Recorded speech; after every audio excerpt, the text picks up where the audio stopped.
Formato 7. El portal de noticias de Veracruz con la mejor información tanto impresa como digital. Estado, municipios, política, reportajes y la colaboración de los mejores columnistas del Estado. Formato 7, siempre a la vanguardia de la información.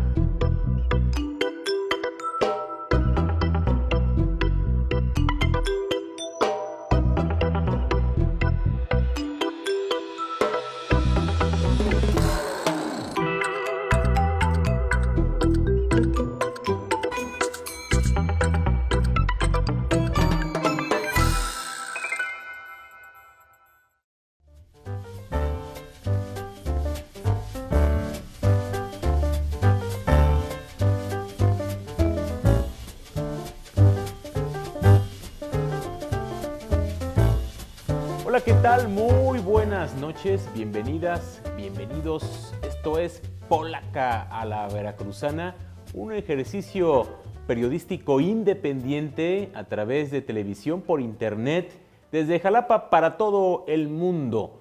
Y fíjese usted, en esta ocasión tenemos a un súper invitado. ¿Qué digo invitado? Invitadazo de lujo, polémico, polifacético y carismático. Ha sido casi de todo. Cheque usted.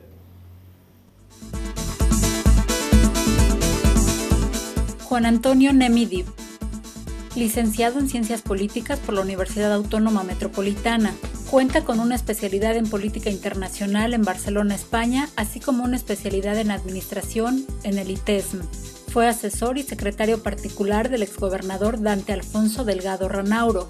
En 1991 fue nominado por el PRI como candidato a diputado federal por el Distrito de Córdoba. Presidió la Comisión de Ecología.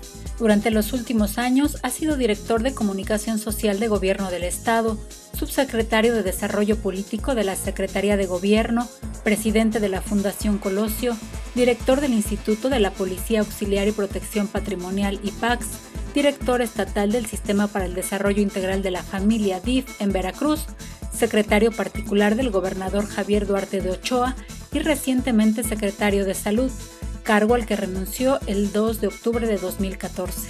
También ha incursionado con mucho éxito en los medios de comunicación.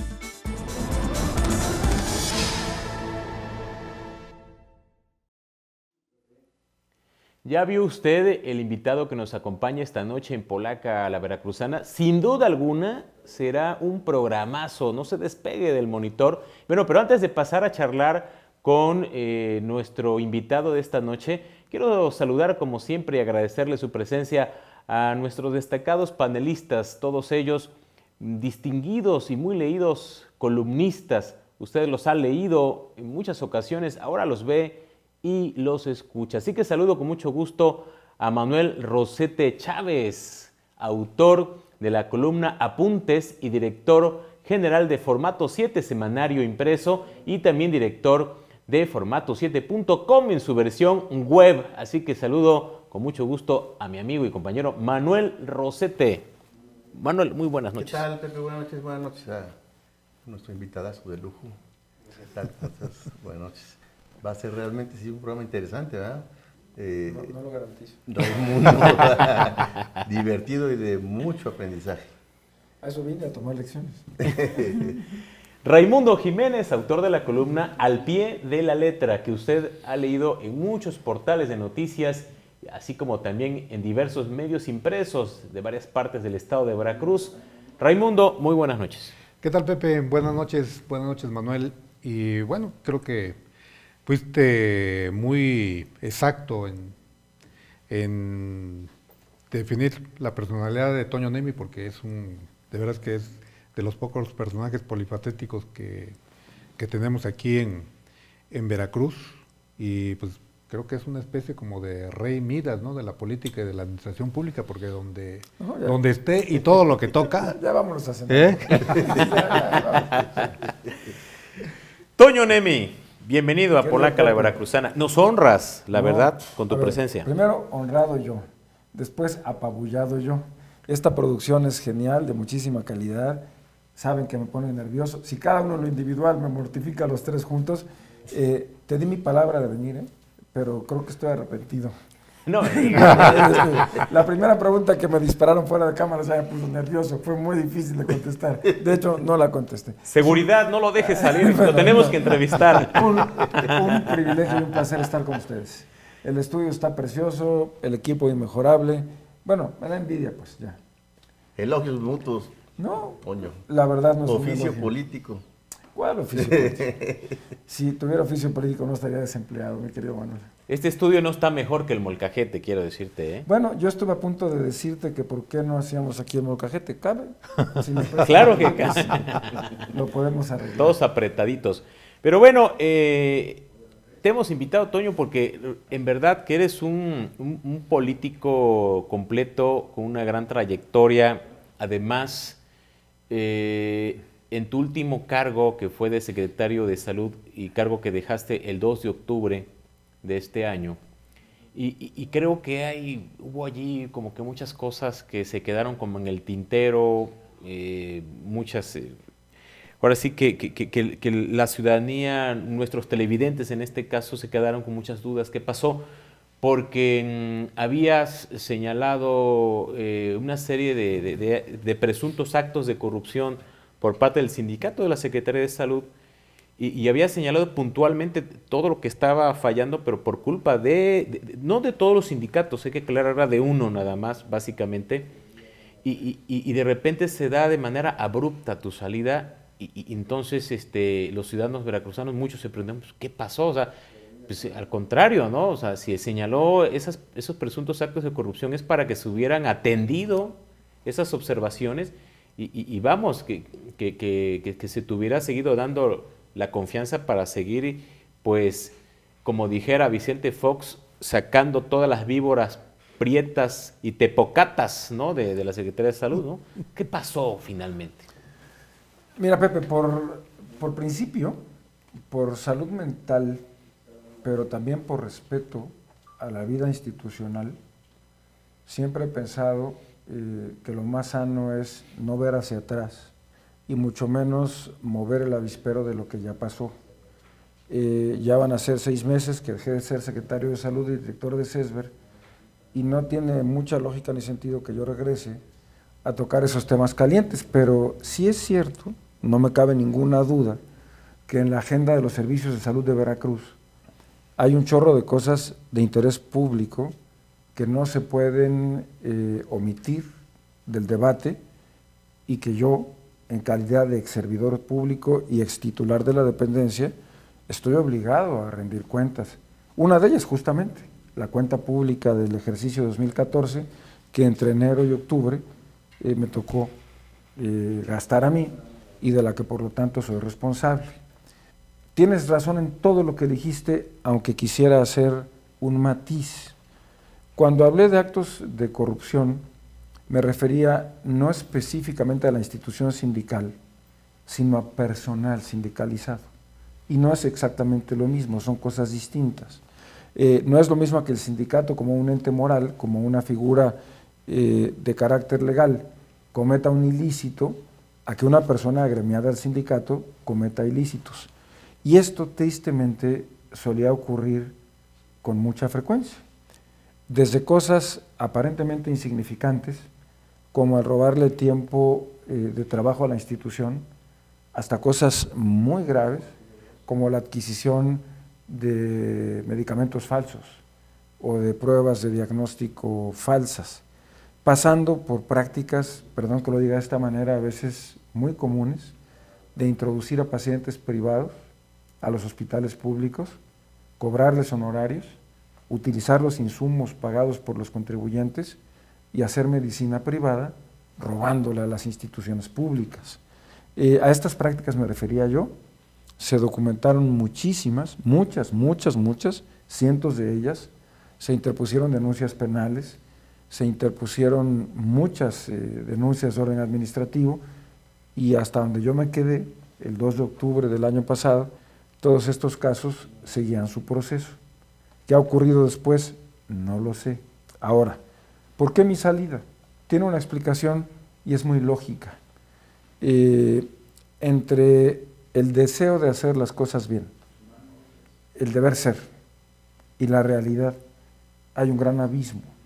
Y muchas veces el gobernante tiene que optar, no por lo más bueno, sino por lo menos malo. Y esto pasa con mucha frecuencia. En mi caso, es obvio que la tensión que se había producido no solamente con el sindicato, también con algunos proveedores, con algunos intereses de orden económico, ya generaba una fricción que ponía en riesgo la operación del sistema. Por ejemplo, cuando el sindicato, la sección 26, empezó a manifestarse, no ocurría nada porque lo hacían fuera de los horarios de trabajo. Pero cuando a la tercera semana, evidentemente asusados, empezaron a dejar sus centros de trabajo, empezaron a ausentarse y empezaron a dejar de prestar servicios, ya había una afectación directa en contra de los usuarios. Y no estamos hablando de cosas que se puedan postergar. Una clase de matemáticas que no das hoy porque hubo un paro, la puedes dar mañana, o el sábado, o en el periodo vacacional. Un bache que no lo tapaste hoy lo puedes tapar mañana, pero una cirugía de urgencia no, un parto no. Y cuando el servidor público, por alguna incomodidad, alguna protesta, una instrucción sindical, deja de prestar servicios, pone en peligro la vida de personas. Y entonces ya no era un asunto de tenerme confianza o no, ya no era un asunto de cariño, de afecto, de empatía, de compartir el proyecto, sino realmente de hasta dónde mi presencia podía generar más afectación que beneficio. Yo estoy convencido de que mi salida ocurrió desde el punto de vista político en el momento oportuno, que nos faltó mucho tiempo para hacer cosas, desde luego, que me encantaría tener la oportunidad de concluirlas, absolutamente sí, pero también entiendo que se trató, Pepe, del mal menor, esto es, de que mi salida pudiera asegurar que los servidores públicos regresaran a prestar sus actividades normales, y al final son 5,5 millones de veracruzanos a los que atienden CESBER y a la Secretaría de Salud. Creo que por ahí va el asunto. Toño, tú encontraste este problema que nos platicas ahí, cuando llegaste, ya estaba, trataste de detenerlo, pero te encontraste con una barrera terrible ahí, y bueno, una barrera de impunidad que no se da nada más en el sector salud, sino en todas las dependencias del gobierno del Estado y bueno, del país, ¿no? Muchas dependencias federales. ¿Qué tan ético, tan moral es sacrificar a un funcionario que está haciendo las cosas bien y que va por buen camino, en aras de la tranquilidad y de que todo camine aparentemente bien? Bueno, tu pregunta puede responderse desde dos perspectivas. Una estrictamente conceptual y tiene que ver, lo creo convencido, Manolo, con el agotamiento del sistema. No es, a ver, la corrupción impacta, es mucha, es grave, es sistemática, pero no es más que una parte del problema. Y todos, incluyendo nosotros cuatro, preferimos no voltear a verlo porque es un asunto de la mayor dimensión. Sí. Tenemos constitucionalmente ofrecidos un conjunto de derechos humanos que no podemos cumplir, que son verdaderas utopías. Tú revisas el capítulo 1 de la Constitución y es un catálogo de buenas intenciones.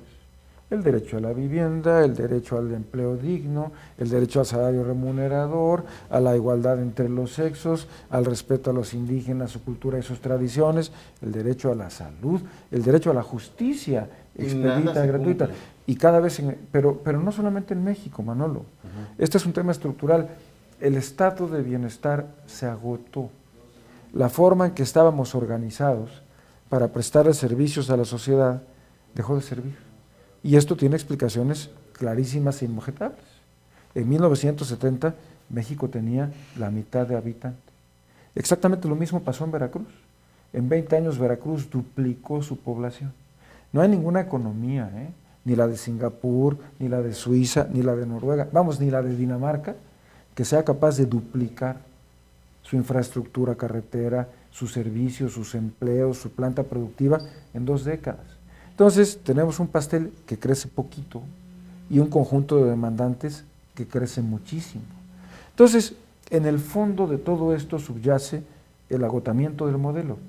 Pero el único que ha tenido valor de decirlo, y mira qué coincidencia voy a tener aquí, fue Cuauhtémoc Cárdenas, cuando dijo que requeríamos una nueva constitución.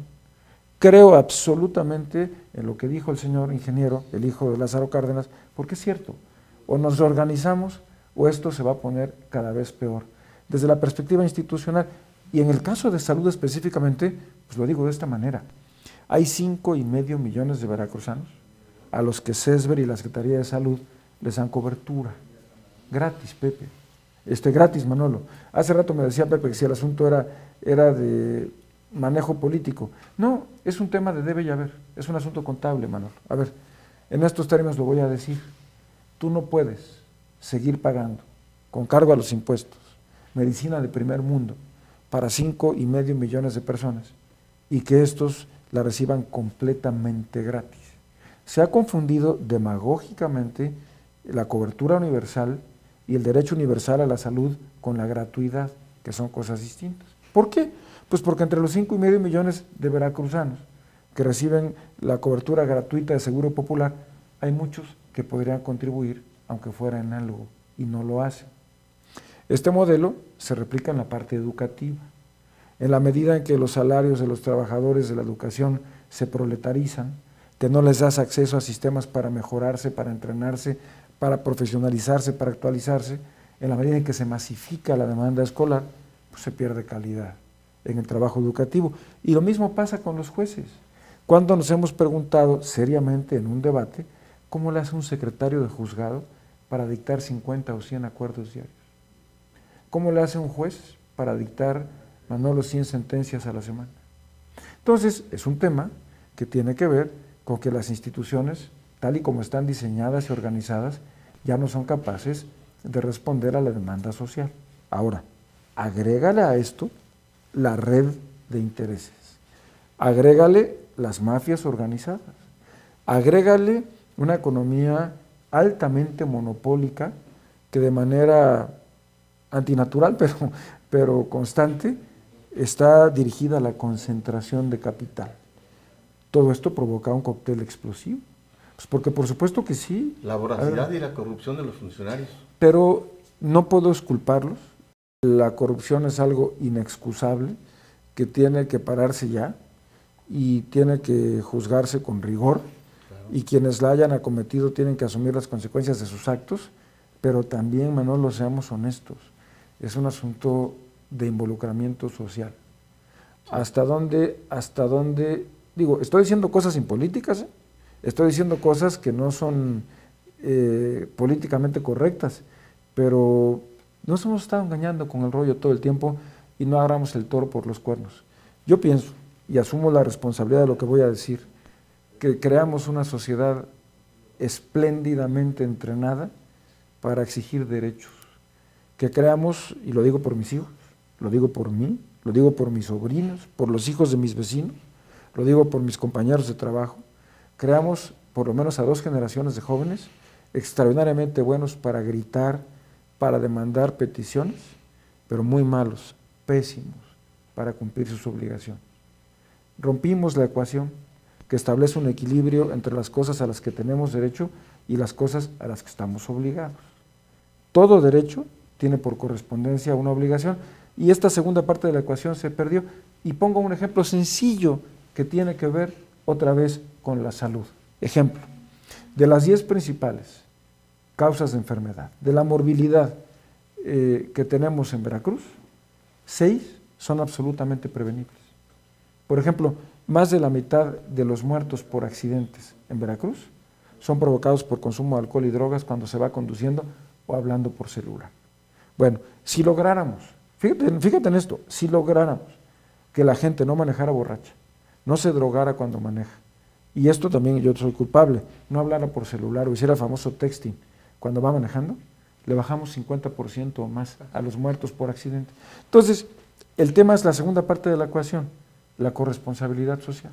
Entonces, es un deporte exitoso pegarle al servidor público, decir es inepto, es pendejo, es incapaz, es Improvisado. huevón, no está entrenado y es una rata. Si esto es además cierto, pues tienes la excusa perfecta, pero no es la explicación suficiente. A ver, ¿qué pasa en este momento con la economía de México? Lo digo fácil y rápido. 41 de cada 100 centavos de un peso de gasto público provienen del ingreso petrolero. Es decir, más del 40% del gasto público lo aporta Pemex. Cuando el precio del petróleo cae 70%, pues es el caos que estamos viviendo.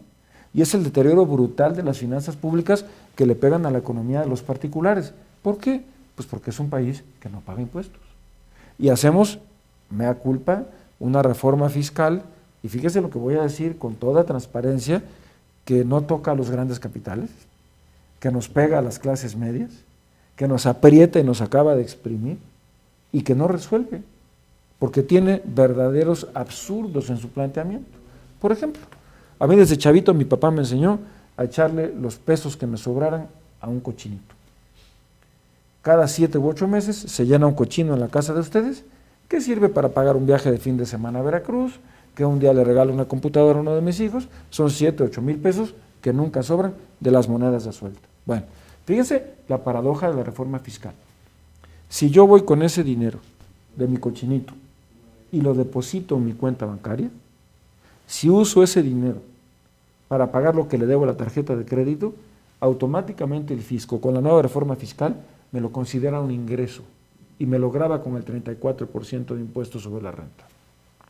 Es una reforma fiscal hecha con las patas, pero que además está en un país en el que el 41% del gasto público se tiene que financiar con dinero del petróleo porque no pagamos impuestos. ¿Y qué pasa? Que los políticos y los servidores públicos le damos a la sociedad el pretexto perfecto porque dice, cabrones, si se lo van a robar, mejor no les pago los impuestos. Entonces, es un silogismo mal construido, pero muy eficaz, de que se lo roben, mejor no pago. Y ahí nos la llevamos. Una economía deficitaria, servicios públicos de mala calidad, salarios que no son remuneradores, y bueno, pues, lo que tú ya sabes. Ahora, negar la corrupción, pues, ¿cómo tapas el sol con un dedo?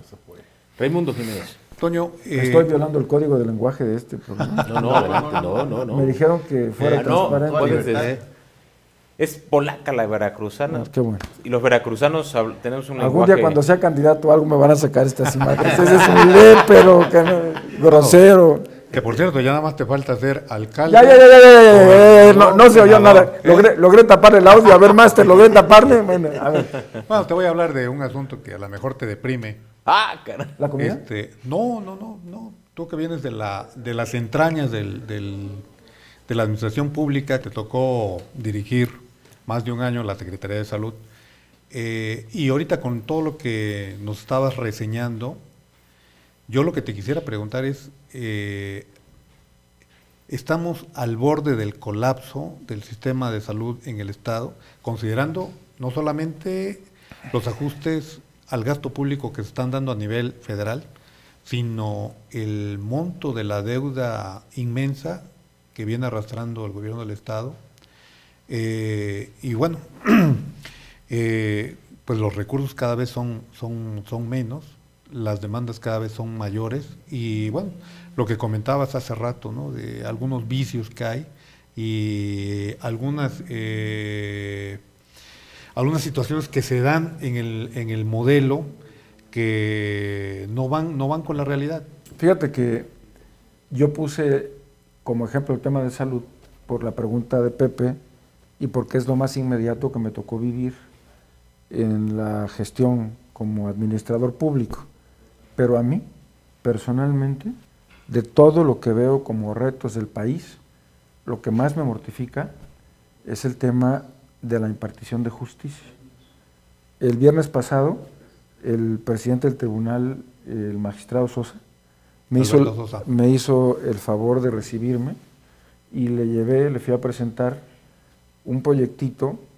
Yo no soy abogado, pero sufro el tema de la cuestión de la justicia porque estoy convencido, bueno, a ver, lo dicen todos los teóricos del derecho, pero también lo reconocen los sociólogos y lo prueba la experiencia. Cuando el Estado como ente jurídico, es incapaz de tutelar la vida, la integridad y los bienes de los ciudadanos, en ese instante niega su propia esencia.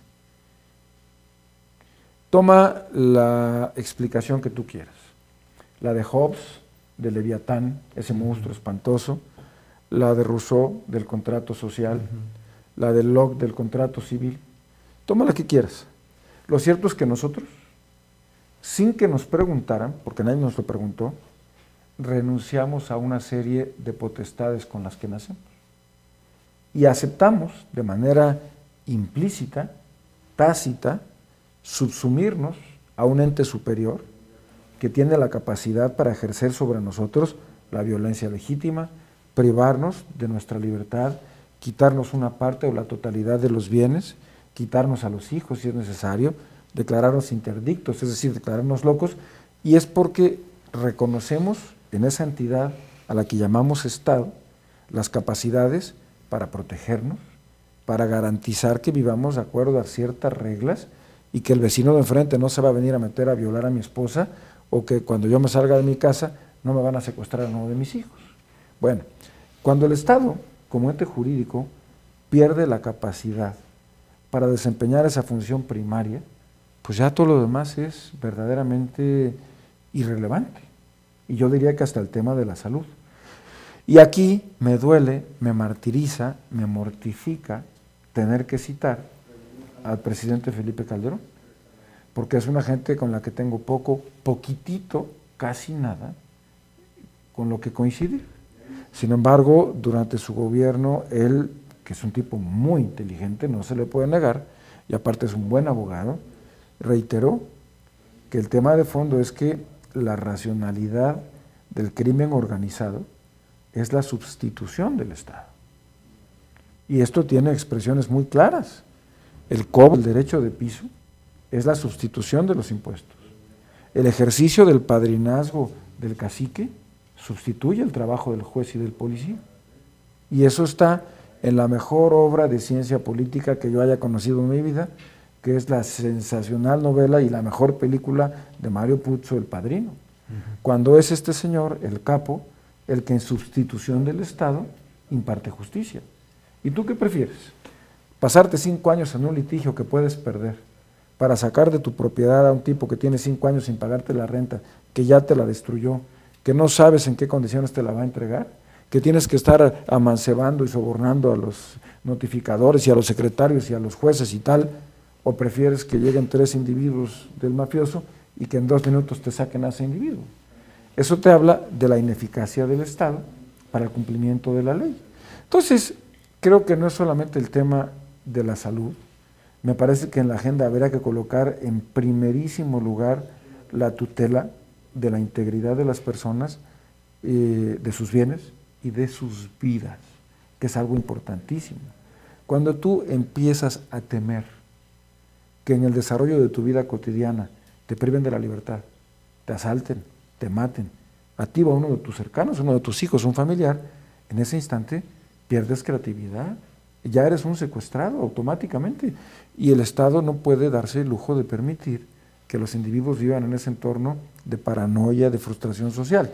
Entonces, con más o menos asegúnes, Raimundo, esto se presenta por igual en Moscú, en donde con toda libertad matan al principal dirigente opositor de 5 balazos y le echan la culpa a un chivo expiatorio, o 4 policías gringos matan a un mexicano o a un negro porque se les antojó, o se muere asesinado un fiscal en Argentina, o no sabes cuál es la realidad. Se mexicanizaron. Bueno, a ver, el tema es que nos sentimos tan fregones que creemos que tenemos el monopolio de la ineficacia y la corrupción. No es cierto. Es un tema que a mayor o menor escala está presente en todo el mundo. Hagan este ejercicio. Abran el periódico El País España, abran el periódico El Mundo y quítenle los nombres de las ciudades. Quítenle los nombres de los personajes y sustitúyanlos por mexicanos.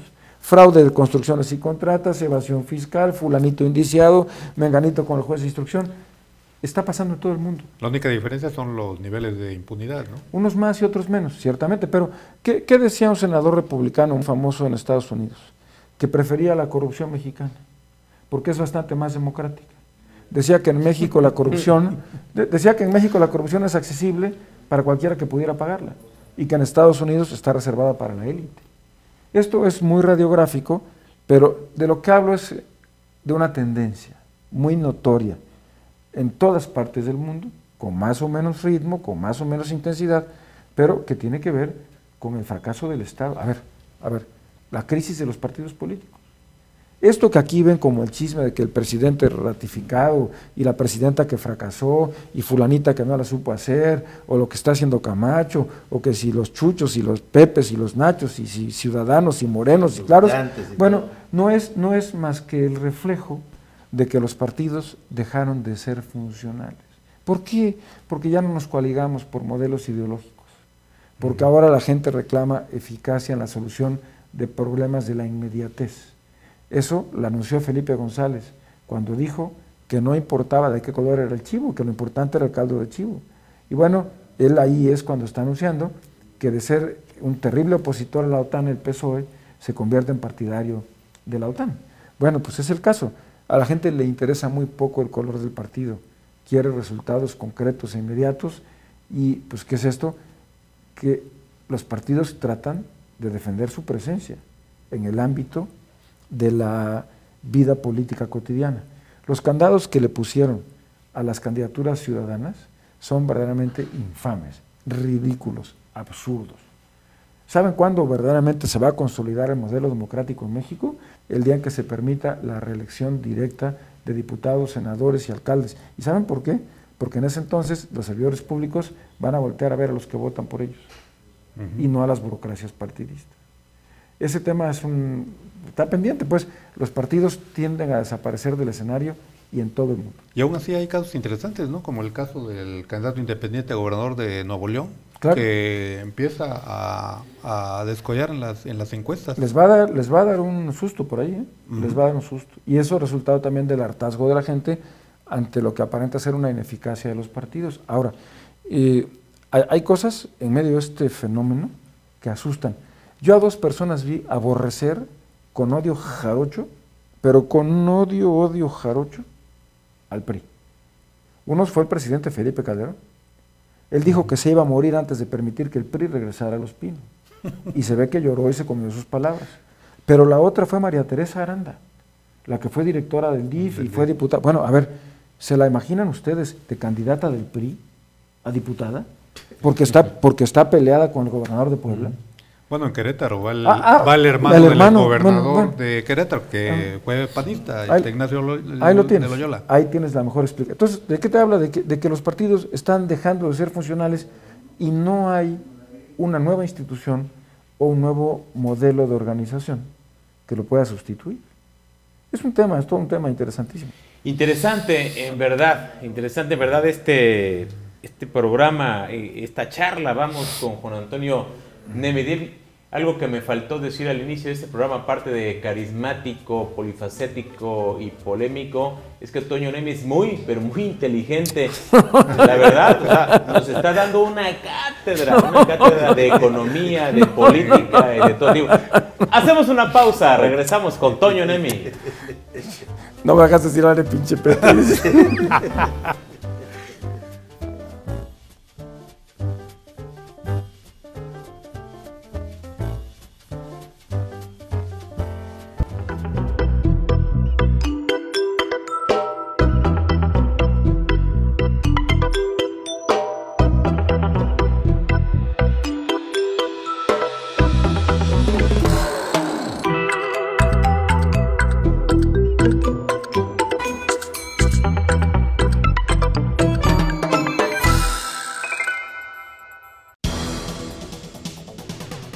En Orizaba y la región, la información precisa y oportuna se encuentra en Diario Noticias.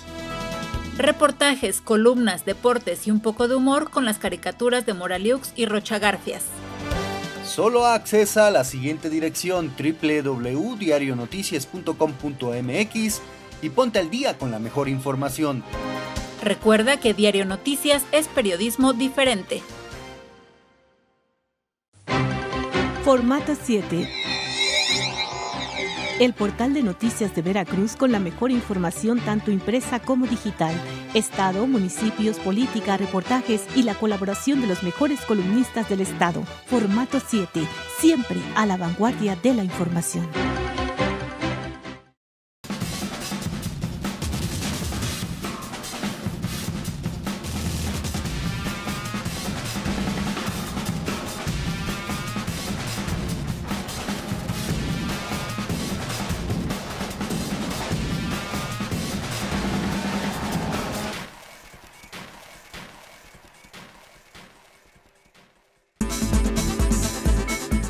En versiones.com.mx estamos comprometidos con la información. Es por eso que buscamos todos los ángulos de la noticia. El resultado a un año está a la vista. Gracias por su preferencia. Versiones.com.mx, un portal de noticias que es un referente obligado en Veracruz y otras latitudes.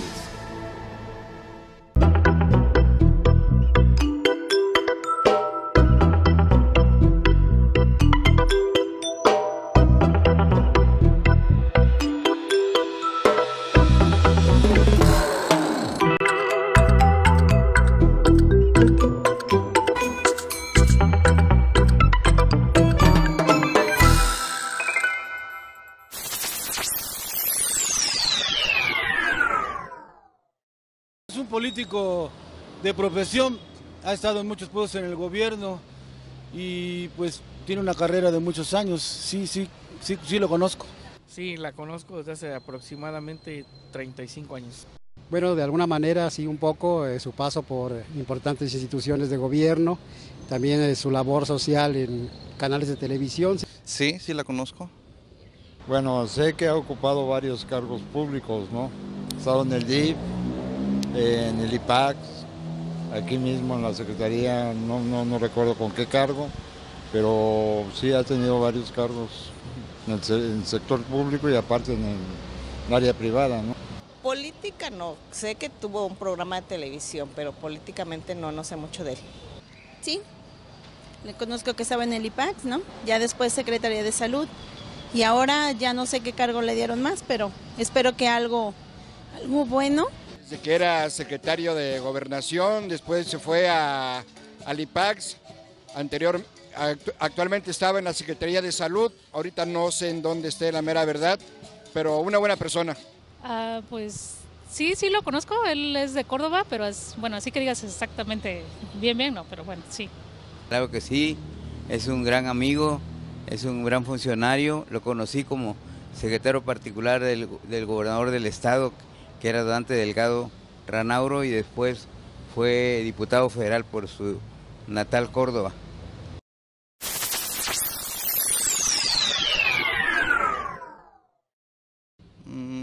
Secretaría de Salud, de lo que se conoció, le daría yo un término de medio a positivo. O sea, realmente no excelente, pero sí un buen funcionario. Bien, le faltó un poquito el esfuerzo último para ser excelente. No, muy bueno. De hecho, yo soy médico y bueno, me consta que sí apoyó demasiado a lo que es el sector. Pues bien, bueno. Con un 6, porque él, si bien cuando yo lo conocí o lo vi, ocupó más su aspecto de artista, de gente de los medios, ¿sí? Ocupó ese tal vez carisma que tiene para envolver y olvidarse de las preguntas que se le hicieron.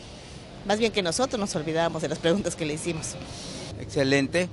Nemi tuve la oportunidad de tratarlo con él a través de diferentes asuntos que trató la mesa agraria que tenemos aquí en Palacio de Gobierno. Híjole, pues pasó de un día para otro nada más, ¿no? Y pues bueno, así es el sistema político mexicano, donde brincan y brincan, casi hay como chapulines como de diputados y senadores. También en los gobiernos estatal y federal hay chapulines, ¿no? Tienen un puesto, tienen otro puesto y otro puesto y otro puesto y otro puesto. pues bastante bueno, la verdad. Yo creo que fue parte importante de este gobierno estatal y pues bueno, yo soy de Córdoba y pues orgullosamente un cordobés así trabajando para el Estado, ¿verdad? Muy bajo, hubo mucha decadencia, principalmente los apoyos, o sea, en diferentes regiones del Estado hubo mucha carencia y quisiera que sí se tomara en cuenta los centros de salud que se hicieron a nivel estatal porque hay mucha discriminación, principalmente en las zonas indígenas. Bueno, ahí supimos que estuvo en esa institución y que realizó pues un buen papel.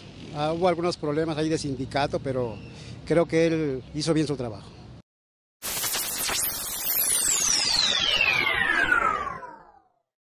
Sí, ahí sí estoy de acuerdo. Es de lo poco que se le ha visto que es de los políticos un poco más honestos. Sí, yo creo que con la trayectoria que él ha tenido y con los conocimientos que tiene del Estado, la infraestructura, lo que necesitamos como veracruzanos, él es una parte importante de los nuevos proyectos de la administración, ¿verdad? No, mejor que se dedique a ser artista o lo que él le gusta, el medio de comunicación, esto de la farándula. No, me da lo mismo. Para nada, yo creo que mejor debería de seguir con su Itacate o Cajete, Molcajete, seguir en ese tipo que le gusta. Esa es su función, más bien estar conduciendo un programa de televisión. Dice a un político profesional que en México no hay cadáveres políticos, así que cualquier persona puede regresar. Lo que se puede uno es morirse, eso sí, pero cadáveres políticos no existen en este país. Claro, yo creo que es una persona muy valiosa, sobre todo de experiencia, que puede apoyar mucho a lo que es el estado de Veracruz. Así es, tiene mucha capacidad, es muy inteligente y sobre todo no ha perdido el sentido humano. Es muy humano la persona. Sí, es un buen elemento él. ¿Por qué? ¿Cuál sería el motivo por el que es? Pues yo creo que es una persona, como le decía, que cumple con su trabajo, es honesta y pues tiene buena comunicación con los ciudadanos. Sí, claro, por supuesto. ¿Por qué? Primero porque, pues bueno, es una persona que es de Córdoba, que tengo el gusto de conocer también a lo que son su familia, sabemos de qué tipo de persona es de familia, y porque además está muy involucrado, se involucra mucho con la atención del personal.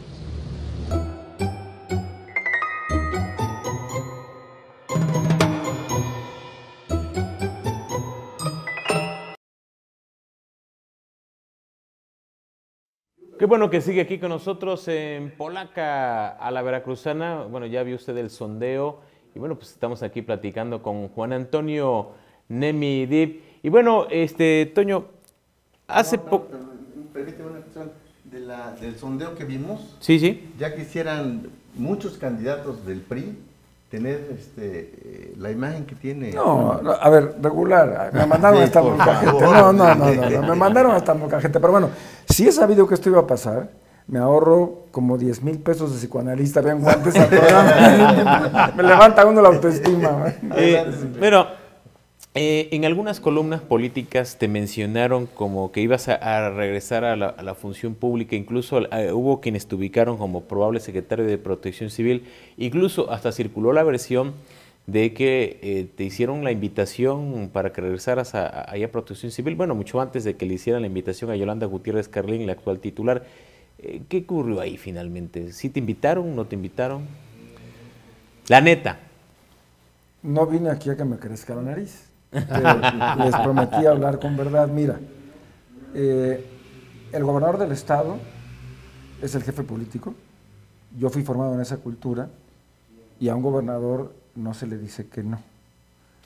Javier Duarte de Ochoa es mi amigo con A mayúscula, esta no es una pose, me lo demostró en los momentos más complejos y difíciles, incluso cuando tomó la determinación, no entraré en detalles, de nombrarme director del DIF a pesar de una poderosa oposición, lo que habla de que ¿Oposición de quién? No entraré en detalles. ¿Rosa Borunda? Bueno, no entraré en detalles. ¿Fidel Herrera? Bueno, lo que está perfectamente claro es que yo tengo que honrar Silva. Su... Entonces ni existía. Yo tengo que honrar su generosidad y si el gobernador Duarte me hubiese dicho que fuera Protección Civil, habría ido, sin dudarlo, porque en mi caso el compromiso y el deber político están por encima de cualquier apetito personal. Sin embargo, sí es cierto, y tampoco lo voy a ocultar, que en algún momento él me dijo que evaluaba la posibilidad de mandarme a ese encargo como secretario de Protección Civil, y yo sentí el deber de hacerle mi reflexión, que entiendo que él compartió. En primer lugar, yo no soy experto en el tema. Hace un momento... Yolanda tampoco. Hace un momento alguien, bueno, pero yo aquí hablo por mí. Hace un momento un agente del público se quejaba con justicia y con razón de los trapecistas. Yo puedo decirles a ustedes que durante muchos años de mi vida profesional me preparé para ser secretario de salud. Me preparé en epidemiología, en políticas de administración sanitaria, me preparé en todo lo que tiene que ver con los estudios de mortalidad y tenía una idea clara de lo que debía hacerse. Yo de Protección Civil no sé absolutamente nada. Y es un tema en el que una mala decisión puede provocar consecuencias catastróficas para la gente. En Protección Civil tienes que ser cuidadoso hasta del lenguaje que utilizas. Si alertas de menos, puedes provocar muertes. Si alertas de más, puedes provocar muertes. Pánico. Si alertas de más, puedes dañar la economía. Si alertas de menos, puedes generar verdaderos cataclismos. Entonces, por un deber de honestidad, yo reflexioné con el gobernador que mi perfil no era el apropiado para un cargo de esas características y creo que él lo valoró. Nunca me formalizó una instrucción para que yo fuera, y ten la seguridad de que... Pero si te lo insinuó. No, me pidió que lo evaluáramos, que es muy distinto. Si él hubiera dicho vas a ser secretario, yo lo hubiera sido sin duda, y conste que no es de dientes para afuera. Él es el jefe político y lo digo reiteradamente, es mi amigo y me lo ha demostrado sistemáticamente. ¿Te preparaste para ser titular del IPAX? No, pero fue una experiencia maravillosa. Y en ese momento te instruyó el gobernador para que fueras. Era distinto. Fidel Herrera en ese momento. Ahí había una dosis de... ¿Perversidad? De picardía. Ahí había una dosis... Polaca a la veracruzana. Había una a la nopaltepecana. había una dosis de reto. A ver si eres tan chipocles que puedes, con una entidad que está quebrada, desprestigiada. A ver, yo llego al IPAX el 2 de febrero, los días 2 me persiguen, y para pagar la nómina del día 15 había 3 millones en caja y la nómina era de 11 millones de pesos. No había el Hospital Ángeles en ese entonces. Fui a parar, porque ahí me mandaron con el gastroenterólogo, con el doctor Tomás García, al sanatorio de la doctora Pitalúa en la avenida Orizaba. Se me hizo en 24 horas una úlcera de 2 centímetros en el colon, una úlcera sangrante. Yo me di cuenta que la tenía cuando vi el baño pintado de rojo. Por el nivel de estrés que me dio, iba a ser la primera ocasión en 40 años que no se le pagara la nómina completa a los policías, en ese entonces del sistema de seguridad industrial, bancaria y comercial. Era todo un caso, ¿eh? Había poquito más de 3 millones en caja y había que pagar 11. Bueno, la providencia me iluminó, me puse a trabajar como loco. Mi compadre Toño Limón me regañó, me dijo una grosería que ya no voy a repetir, ya he dicho muchas. Me dijo, no seas pendejo, si te mueres, ¿quién va a agradecértelo? ¿Quién va a ver por tus hijos? ¿Y quién le va a pagar a los policías? Y dije, tiene razón. Y entonces, en lugar de somatizarlo, me puse a conseguir dinero con los clientes y pagué la primera quincena. Y ahí me di cuenta realmente de lo que me habían puesto en las manos. Era un cartucho de dinamita. El gobernador te quiso humillar. No sé si me ¿Le quiso... demostraste que tienes mucha capacidad? No sé si me quiso humillar, pero fue una experiencia maravillosa. ¿Pero te obligó a que te vistieras de policía? Nunca. ¿No? Me dijo, unifórmate, y yo creo que se refería al uniforme administrativo, y entonces yo lo llevé al extremo, porque fui yo el que dispuso el uniforme militar, y no solo para mí, para todo el personal, y fui yo el que decidió desfilar. Nadie me obligó a desfilar, pero además esto se malinterpretó. Imagínense ustedes lo que representaba para los policías. A ver, el empleo de policía es un empleo residual en este país. La gente se mete de policía cuando ya no tiene recursos, cuando no pudo manejar un tráiler, cuando no consiguió manejar un taxi, cuando no la hizo de pintor o de albañil. Si hay una ocupación residual, es la de policía. Y acuérdense, por favor, el descrédito de la policía bancaria, de los veladores, que fue lo primero que hice, desaparecer a los cuerpos de veladores. Bueno, imagínense que de repente el jefe se pone el uniforme, se lo planta y sale a desfilar con ellos. Imagínense a los policías sentados en funciones de cine de arte, o tomando clases, talleres de literatura, o haciendo concursos literarios. Bueno, hoy los policías se siguen sintiendo orgullosos de pertenecer a la corporación. Entonces, lo que pudo interpretarse como un reto, un tete-a-tete de que si te humillo, que no, fue una clara estrategia para generar espíritu de cuerpo y se consiguió. Ya de eso pasaron 10 años y no saben cómo se siente cuando paso contra un policía del IPAX y se me cuadra o me saluda. Es una cosa que verdaderamente me llena de emoción y yo le agradeceré siempre a Fidel Herrera esa gran oportunidad, porque permitió demostrar que en las peores condiciones se pueden desarrollar políticas públicas exitosas, que puede sacar de la quiebra una corporación, que la policía puede funcionar, que puede ser honesta, que los policías son gente buena, humana, y eso se lo debo a él y se lo agradeceré siempre. A ver, estaba muy molesto contigo por lo de Tomás Ruiz.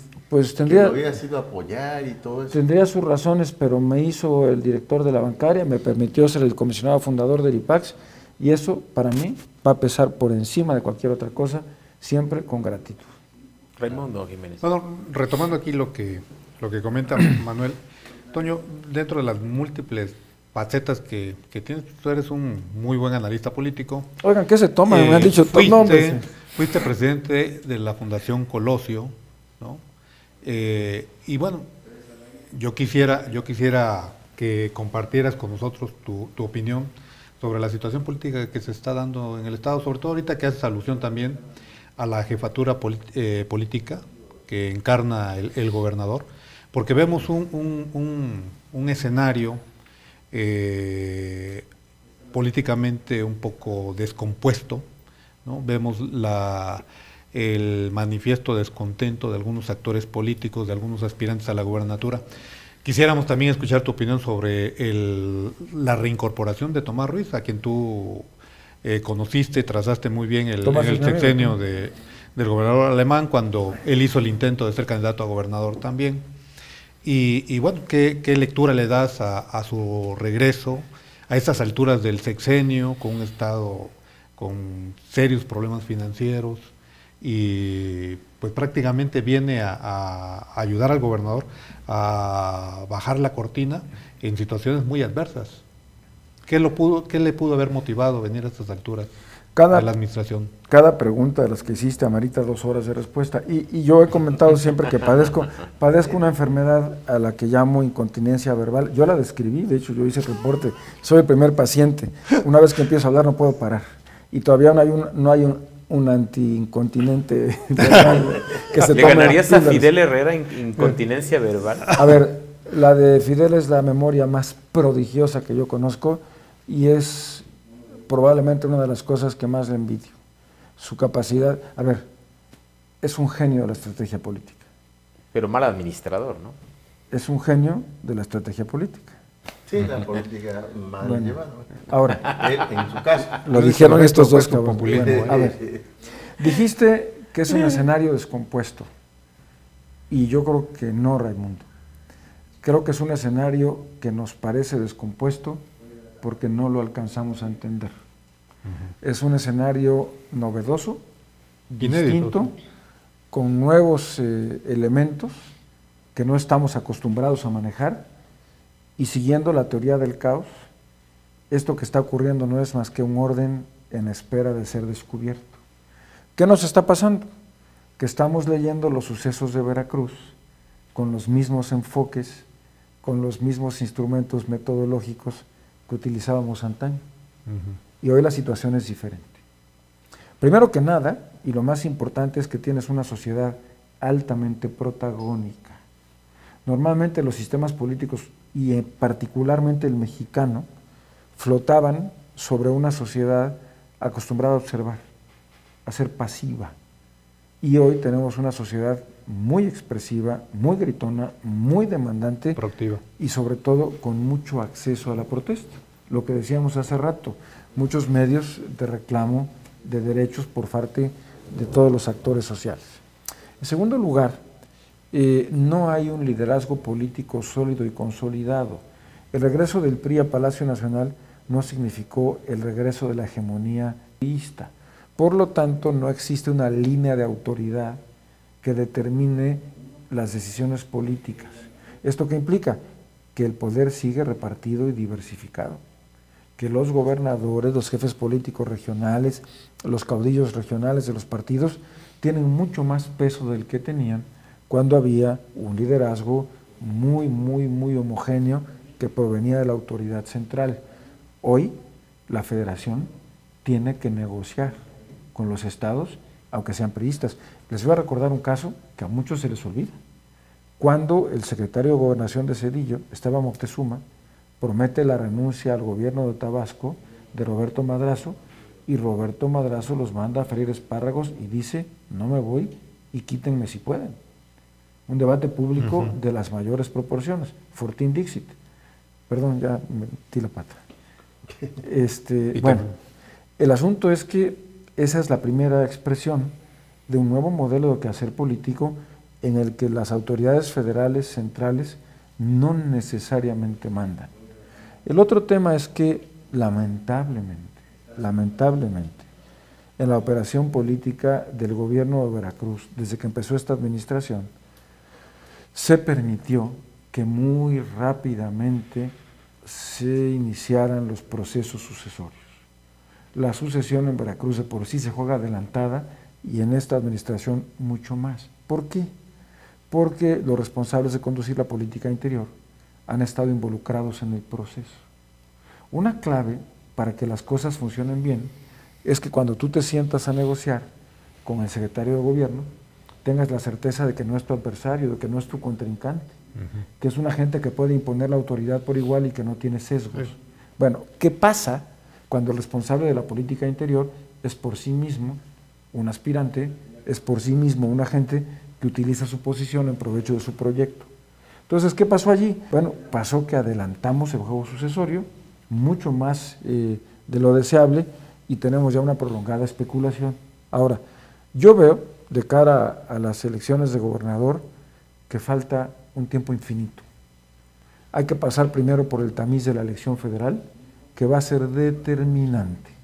Lo que pase con la elección federal va a significar ajustes en la política del gobierno de la República, pero también en las cuotas de poder de los liderazgos locales. Y esto incluye al gobierno de Veracruz, de cara específicamente a su sucesión. El segundo tema es el económico, que no es menor. Si la situación de las finanzas públicas en el país, en el mundo y por ende en Veracruz no mejora, el reto social, la demanda social va a ser inevitablemente mayor, y eso también va a incidir en los procesos de selección de candidato. Entonces, para mí, quienes ahorita están pensando en quién va a ser el gobernador son hasta un poco ingenuos, porque hay todavía condicionantes muy lejanas que tienen que acotarse primero. Ahora, una cosa es que el proceso no esté suficientemente cerca, y otra es que los que aspiran al gobierno no lo estén trabajando desde ya. Ni modo que porque me escuchan ahorita van a parar de hacer este proselitismo, sería un absurdo, ¿no? Pero evidentemente que a Duarte le faltan 2 años, son 2 años determinantes, es 1/3 de su gobierno, y creo que tiene en mente ejercerlos con autoridad, con firmeza, con mucha obra pública, y que quiere entregar un gobierno prestigiado de cara a la sociedad veracruzana. Entonces, quien piensa que esto terminó se equivoca. Yo estoy viendo ajustes que están orientados a garantizar un orden sucesorio, y que si se llevan adecuadamente pueden cambiar el perfil de aparente desconcierto que hoy tenemos y que tiene que ver con la nueva realidad. En cuanto a Tomás, aquí hablo sesgado porque tú sabes que Tomás es mi amigo, es un político de una inteligencia superior, ese sí de veras es inteligente, es un abogado corporativo de primer nivel, y yo creo, es una especulación porque no he hablado con él, no le he ido a pedir contratos de obra todavía, ni he hablado con el gobernador, ni tendría por qué darme ninguna explicaciones, pero yo creo que una forma de garantizar recursos frescos para el financiamiento de la infraestructura de Veracruz son los múltiples contactos que Tomás tiene con los grandes consorcios de banqueros, con las grandes constructoras. Hay que recordar que Tomás fue muchos años director de Banobras, que es la entidad financiera por excelencia, y a mí me parece lógico que lo hayan invitado porque pues es el perfil que además tiene. A ver, Tomás le habla a Bernardo Quintana de ICA y Bernardo Quintana le contesta. Si yo le hablo a Bernardo Quintana, ya parece que me va a tomar la llamada. Entonces, en esa perspectiva... Entonces, para ti, Tomás Ruiz es el que viene a salvar Veracruz. Creo que es una alternativa. El que va a hacer... Yo creo que Tomás... a bajar recursos para hacer muchísimas obras que no se han hecho hasta ahorita desde que comenzó este gobierno. Esa pregunta es tendenciosa, especulativa, y me apego a la quinta enmienda. Eso lo aprendí viendo House of Cards. Que por cierto ya está la tercera temporada. No, a ver, anoche me dieron las 2 de la mañana, no tiene abuela. Es una apología de los antivalores, ¿no? Pero es una gran serie de televisión. Yo sí creo, Manolo, no tengo duda de que el gobernador piensa en Tomás como un gestor que le va a permitir hacer más obras, concluir proyectos, y que va a aprovechar su cúmulo de relaciones para traerla a Veracruz. Y creo que eso no es pecado. Y creo que tampoco, al contrario, bienvenido. Y creo que tampoco engorda. Contesté a tus 2 preguntas, Raimundo. No, bueno, vemos a 2 punteros. Bueno, hay muchos aspirantes a la gubernatura, pero hay 2 punteros. ¿Me vas a anotar a mí en la lista? Si te anotas, en este momento. No. ¿Ni para gobernador del Club Rotario? Pues es que ni siquiera soy miembro del club. Es que además tengo un hermano que no solamente es león, sino que apesta como tal. Entonces, no es cierto, saludos a mi hermano, sí se baña. Tiene una vocación leonística, pero en el ADN, si yo me hiciera rotario, sería un conflicto familiar. Héctor y Pepe Yunes. ¿Qué? Están en la recta final, pero allí ha habido, lo que decía Raimundo hace rato, con estos escenarios un poco interesantes. ¿Estás descartando tú a Beto Silva, que ya se autoprogramó candidato, o descartando a Eric Lagos, que tiene su corazoncito?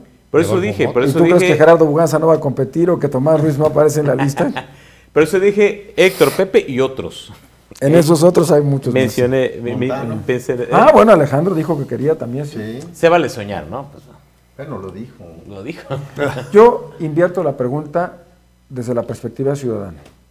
Ya voy a cumplir 6 meses batallando por cobrar deudas en mi pequeño negocio, como muchos de ustedes, buscando chamba.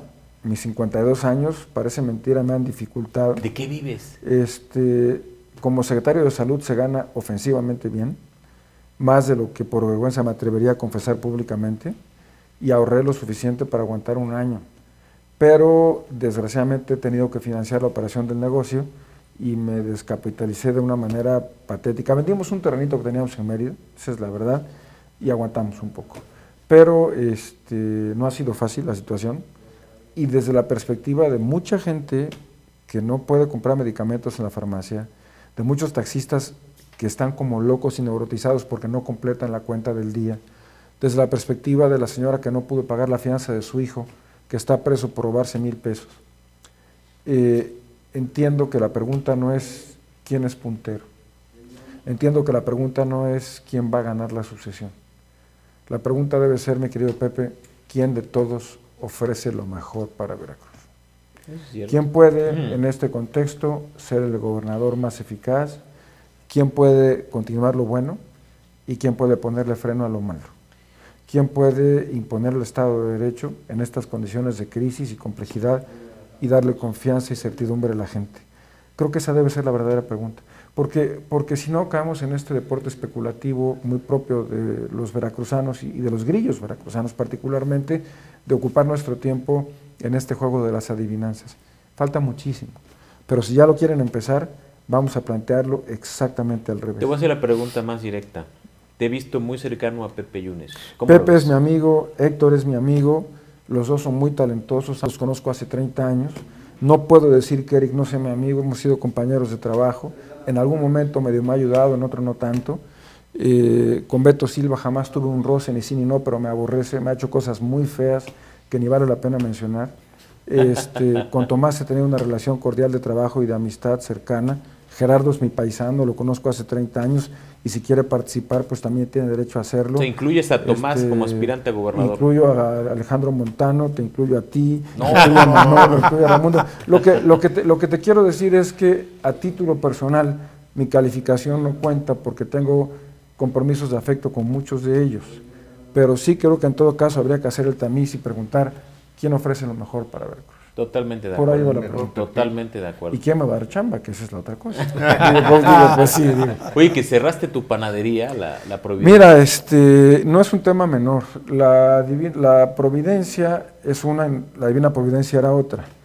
Ese nombre es la devoción que a mí desde niño me inculcó mi madre y todos los días tengo un contacto porque nunca me ha dejado solo. Bueno, eso es aparte.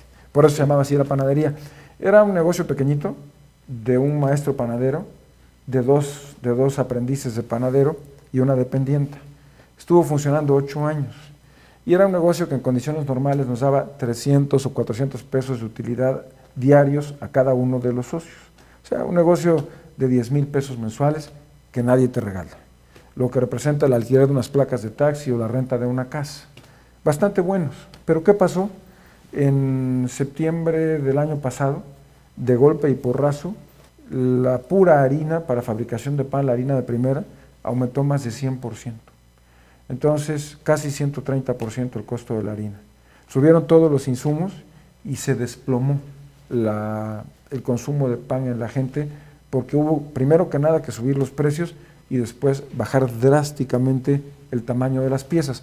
Antiguamente, con 20 pesos, cuando pusimos la panadería, la gente llevaba 10 piezas de pan de sal y 6 o 7 piezas de pan de dulce, que eran perfectamente un almuerzo o eran una merienda de la familia. Con los nuevos precios, esto se redujo a 3 o 4 piezas. La gente lo ha sustituido por las tortillas. Y parece mentira, pero es un asunto de salud pública. El hecho de que la gente consuma menos harinas refinadas, pero más almidones de maíz, tiene implicaciones directas para la salud. Y llegó el momento en que mantener el negocio empezó a costar. Dejó de ser rentable, como muchos micronegocios en el país, y hubo necesidad de cerrarlo. Este es un tema, y lo voy a decir con tristeza. En México, el 70% de los negocios, como la Divina Providencia, están condenados al fracaso y a cerrar antes de 2 años de operación. Es el resultado de una economía que acumula y acumula y acumula. Y déjame poner un ejemplo. El mismo día que abrimos la panadería, entre 3, Bertalicia, Miguel Ángel y yo, con otros 3, abrimos una papelería.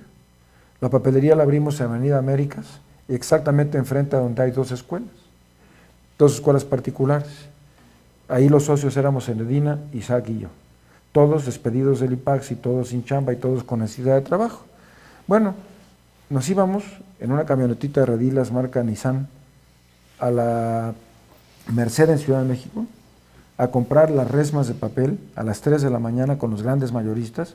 Son bodegas inmensas, sacas un ticket como el supermercado y sí, las compras 20 o 30 pesos más baratas. Iban los muchachos con 2 o 3 tortas para no gastar en el camino. Procurábamos no apagar la camioneta para no gastar más gasolina y hacíamos todas las economías posibles y a las 4 de la tarde estábamos descargando nosotros la papelería. Resultado, cuando ponías el lapicero Bic en el mostrador, haciendo todos tus ajustes, en Costco o en Sam's, estaba 30 centavos más barato. Nunca podías competir con los precios de Sam's y Costco. Cuando pusimos la fotocopiadora, que para los chamacos de la escuela era muy importante, ¿qué ocurrió? La escuela se dio cuenta que era negocio, con toda lógica, puso su propia fotocopiadora. Bueno, así como la panadería nos duró 8 años, la papelería duró 8 meses. Y eso le pasa a muchos intentos de pequeños negocios que se frustran porque la economía tiende a monopolizarse. Este es un tema también muy difícil y muy impolítico, porque cuando lo dices parece que eres un marxista que quieres acabar con el régimen económico. Yo no soy marxista ni quiero quitarle un peso a nadie. Lo acaba de decir, pues yo creo que el economista del moda, el más brillante, se llama Thomas Piketty, es un francés, me da envidia también, tiene 43 años, es un jovenazo y tiene una cantidad de pantalones, escribió un libro que se llama El Capital en el siglo XXI.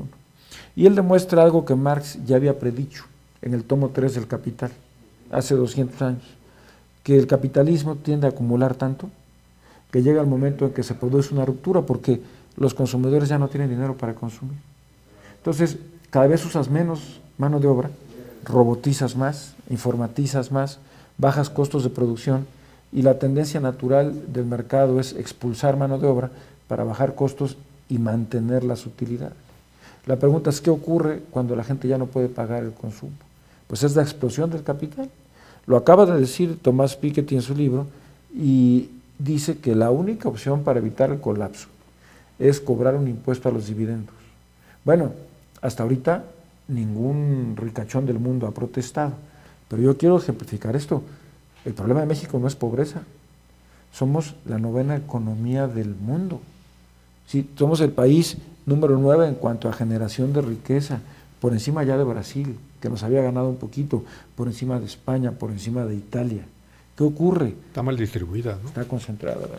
Pues tenemos al millonario, al pero hombre más rico del mundo. Es el más notorio, pero no es el único. Hay 3.000 o 4.000 familias que tienen el 30% del Producto Interno Bruto. Es una locura, locura. Gente que viaja en aviones privados de 70 a 80 millones de dólares que cuestan $20,000 la hora de vuelo. O sea, Carballo, Fidel, gente, no. Oye, mira, ojalá le llegara. Se han hecho multimillonarios en unos cuantos años. Sí, pero ni siquiera hablamos de esos. Hablamos de los verdaderamente ricos. Es que son los que nos han saqueado, Toño. ¿Y aquellos no? ¿Aquellos no? Pues sí. Bueno, pues ya casi nos vamos. Y ya qué bueno, porque esto se está poniendo muy caliente. Por último, perdón que sea tan curioso, pero a esto me dedico. ¿Cómo vas con el ejercicio, la dieta?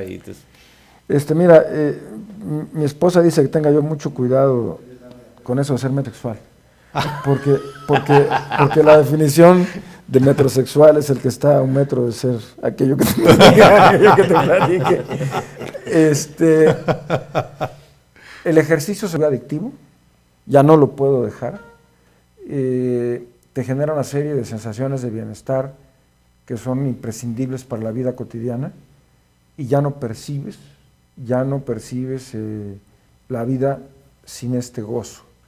Yo quisiera no ser arrogante y en estas condiciones, después de pesar 144 kilos, compartir mi experiencia con la gente. Los dolores de ir al gimnasio por primera vez, la desesperación de tener que levantarte cuando estás a dieta y salir a caminar 20 pasos o dar la vuelta a la manzana, son atroces. Y bueno, pasa los primeros 2 meses del año del gimnasio, se pone a reventar y en marzo ya no hay nadie, porque ya se acabaron los propósitos de año nuevo.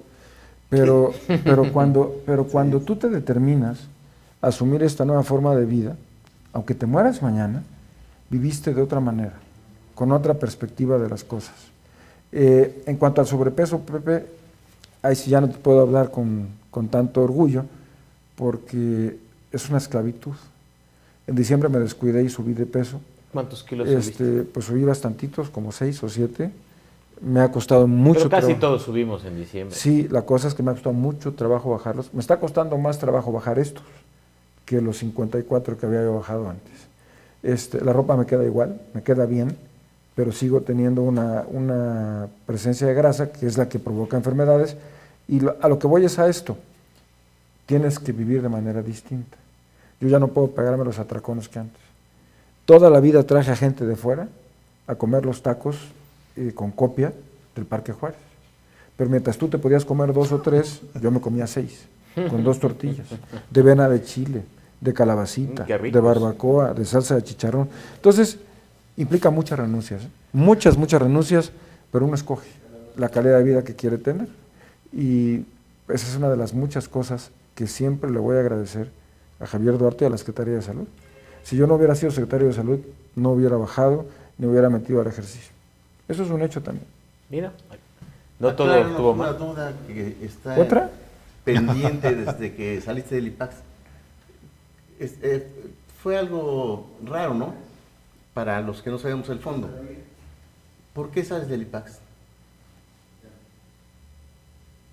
¿Tienes mi palabra de honor? Que no lo sé. A los 15 días el gobernador Herrera me llamó a Palacio y me quiso dar una explicación en la cochera de Palacio porque se iba de viaje, que ni él mismo entendió. Lo que hizo filtrar a los medios es que sin su autorización se le habían hecho pagos al ISSSTE del que era director en ese entonces Miguel Ángel Yunes. Un verdadero absurdo, que siempre estuvo claro. El ISSSTE tiene firmado un convenio con el gobierno de Veracruz. Desde que Alemán era gobernador, Montano era el secretario de Seguridad Pública y Benítez Lucho era el delegado del ISSSTE. Y este convenio establece que cuando pasa un mes sin que el IPAX o la bancaria le pague al ISSSTE, de manera automática la TESOFE, la Tesorería de la Federación, le descuenta al gobierno del Estado de las participaciones fiscales federales. Entonces, es un mecanismo que opera sin que uno pueda intervenir, porque está pactado, está suscrito contractualmente. Entonces, jamás hubo, nunca, ya no te digo un pago, ni una llamada telefónica para cobrar, ni un reclamo de pago, ni nada. Es decir, fue un artero y burdo pretexto para justificar que no lo sé. Fue una intriga. Pues mira, un día un político jalapeño me dijo que estaba muy apenado por el daño que me había hecho. ¿Reinaldo? Que me había causado muchas, usó una palabra muy extraña, pero que me había causado muchas injurias, que me había malinformado mucho y que sabía que me había causado mucho daño. Le dije, no te preocupes, yo no voy para atrás. ¿Es el que dijo Manuel? No te escuché, Manuel. Reinaldo Escobar Pérez. No escucho. Pues ya, ¿alguna última pregunta? ¿Alguna otra cosa que quieres saber? Me dijiste que era entrevista, no me vienen a encuerar, cabrón. Pero ya lo están martirizando mucho. Ya no queremos hacer sufrir a Toño Nemi, así que ya nos vamos y le agradecemos a ustedes su atención. Yo le agradezco mucho también aquí a Manuel Rosete. Gracias. Y Raimundo Jiménez, muchas gracias. ¿Saben cuál es la ventaja de que me hayan invitado ahorita? Sí. Ajá. Y además lo estoy disfrutando, que ahorita no me pueden correr de ningún lado. Es algo maravilloso poder hablar sin tener miedo a las consecuencias. Gracias, Toño Nemi, por habernos acompañado. Gracias. Muchas gracias. Pero sobre todo, gracias a usted que nos acompañó a lo largo de todo este tiempo. Nos vemos el próximo martes a la misma hora, 9 de la noche, aquí en Polaca, a la Veracruzana. Buenas noches, que descansen.